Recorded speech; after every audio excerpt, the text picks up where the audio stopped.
A morte sempre foi um mistério. Desde o começo da humanidade, as pessoas de toda parte do mundo tentaram encontrar uma explicação ou um conforto para os momentos em que a morte batia a porta.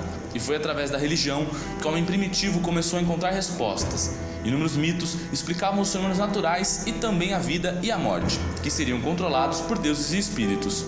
Era comum acreditar que esses espíritos moravam na terra, espalhados pela natureza em árvores, rios e cavernas. E para que os devotos tivessem seus pedidos atendidos, eles deveriam fazer oferendas. Ao avançarmos no tempo, podemos observar inúmeros registros das crenças de povos como os gregos e os egípcios. Ambos eram politeístas, ou seja, acreditavam em vários deuses terrestres e celestes. E essas religiões também tinham alguns pontos em comum, como acreditar que as divindades estavam a serviço dos humanos e que cada deus tinha um poder específico.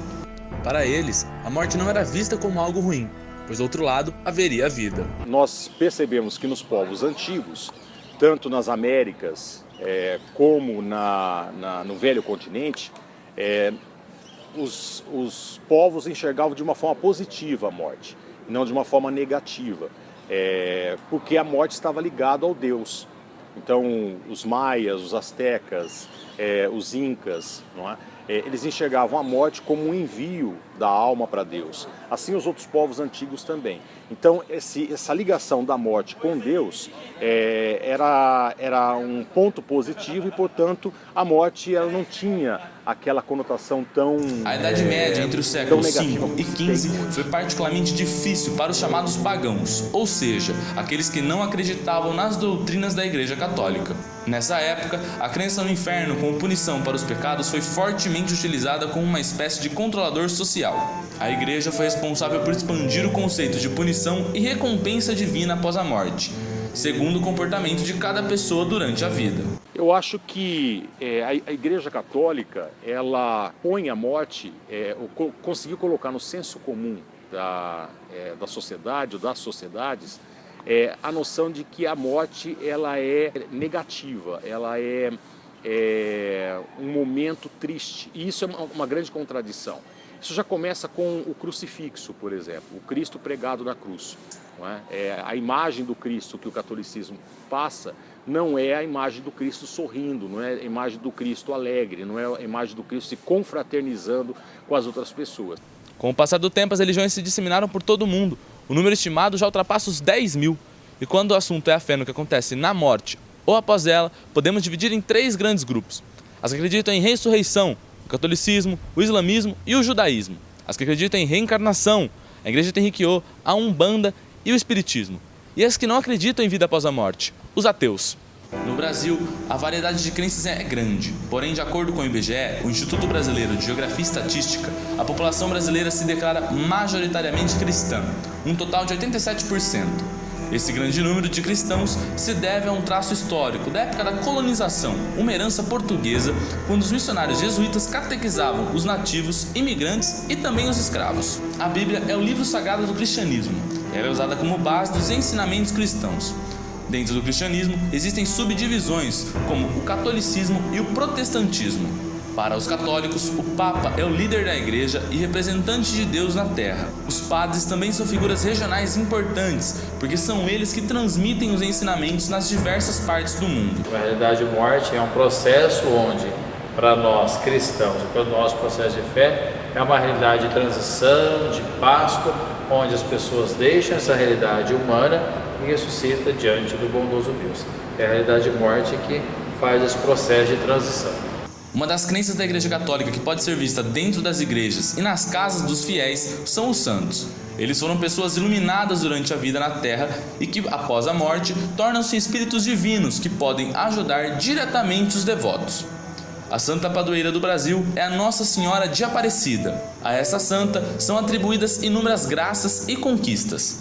Ela também é caracterizada como uma mãe bondosa que acolhe e protege seus filhos. Foi a fé nessa padroeira que ajudou Júlia Fraga a superar a morte de seu marido e irmãos. Tenho quase 80 anos e eu já passei perdendo pai, mãe, marido, irmão, sobrinho, muita gente bem chegada que morreu.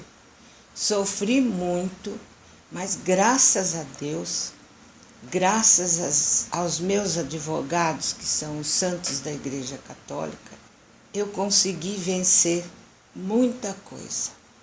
Eu rezava muito e eu sempre conversei muito com os meus advogados. O islamismo e o judaísmo têm princípios parecidos com o cristianismo e também acreditam na ressurreição do espírito após a morte, bem como o dia do juízo final. O que mais difere essas religiões é a questão da vinda de seu Salvador. Para os cristãos, Jesus já veio para salvar o mundo, e para os judeus e islâmicos, o Messias, como é chamado o Salvador, ainda não veio. Outra religião com um grande número de seguidores é o Espiritismo. São mais de 15 milhões de devotos em todo o mundo. Toda a doutrina espírita é baseada em 5 livros escritos por Allan Kardec. Seus adeptos afirmam que as crenças envolvem também a ciência e a filosofia. Quando o assunto é morte e o pós-morte, o Espiritismo crê na reencarnação. Nós, espíritas, temos a visão de que a morte é simplesmente a separação do corpo físico e da alma. Que pode chamar espírito, pode chamar o que você quiser, de mente, de fluido, mas é uma essência que anima o corpo. Quando morremos, há essa separação. O corpo físico volta para o pó, vive para a terra de onde ele é, mas o espírito que não é daqui volta ao mundo espiritual. Uma das características mais marcantes da religião é o fato de se comunicar com os espíritos, seja por reuniões mediúnicas, por visões ou até mesmo por cartas psicografadas. Chico Xavier, grande mestre do espiritismo, psicografou muitas dessas cartas durante toda a sua vida. Mais de 450 livros, até mesmo em idiomas que ele não sabia. Chico também tem livros e filmes que relatam sua trajetória e sua intimidade com a mediunidade. Muitas famílias procuravam Chico Xavier para obter consolo após a morte de entes queridos. Esse foi o caso de Érica Rodrigues, que perdeu seu primo em um acidente de carro. Eu me aproximei mesmo da religião após a morte de um primo meu. Há quase 20 anos, ele morreu de acidente de carro. Foi um desencarne muito difícil para a família e um mês após o desencarne a gente teve uma viagem para o Chico Xavier, para ir no centro do Chico Xavier.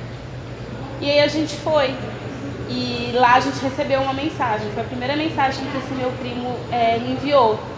E aí foi muito emocionante e fez com que a gente se aproximasse. Desde então eu estudo, minha família também, a gente ficou bem mais próximo do espiritismo para tentar entender